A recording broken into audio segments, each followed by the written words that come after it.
অবশ্যই এই সরকার সময় আমাদের মাননীয় প্রধানমন্ত্রীর 15 বছর, ভাইয়া হাততালি দিলে তো আমি বক্তব্য রাখতে পারবো না, বসে যাও। হ্যাঁ, না না, তো 15 বছরের অধিক সময় তিনি ক্ষমতায় আছেন। তাকে একজন প্রশাসক হিসাবে ঘনিষ্ঠভাবে দেখার আমার সুযোগ হয়েছিল।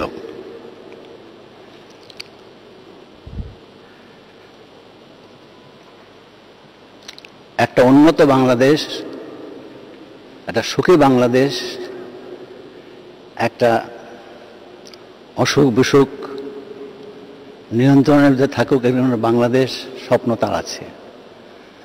কিন্তু আমাদের অফিসাররা যারা ঢাকার বাইরে থাকেন, যেখানে করোনা করোনা সবাই করতেছে, সেইখানে উপজেলা পর্যায়ে এক্স-রে মেশিন আছে।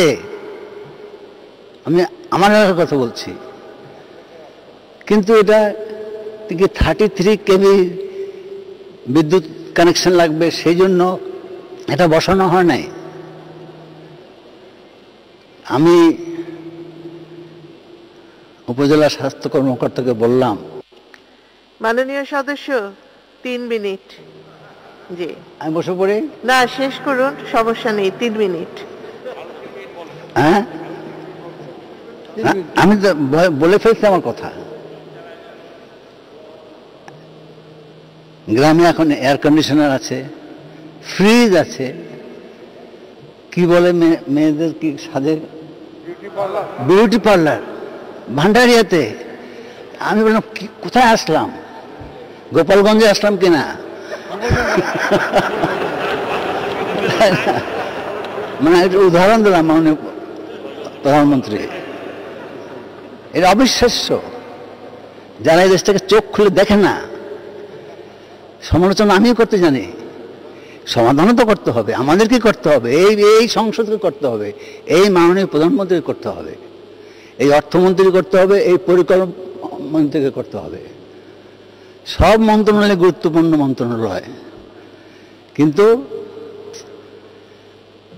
কলজায় গিলা থাকে যেমন মানুষের দেহে মাননীয় স্পিকার, এরা হলো তাই।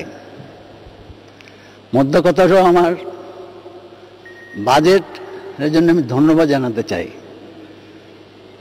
বিশদ কিছু বলার কিছু নাই, কিন্তু আমাদের জাতির ভিতরে, মানুষের ভিতরে এই ধন্যবাদ শব্দটা তারা বইতে পড়েছে, কিন্তু ব্যবহার করে না তাদের দৈনন্দিন জীবনে।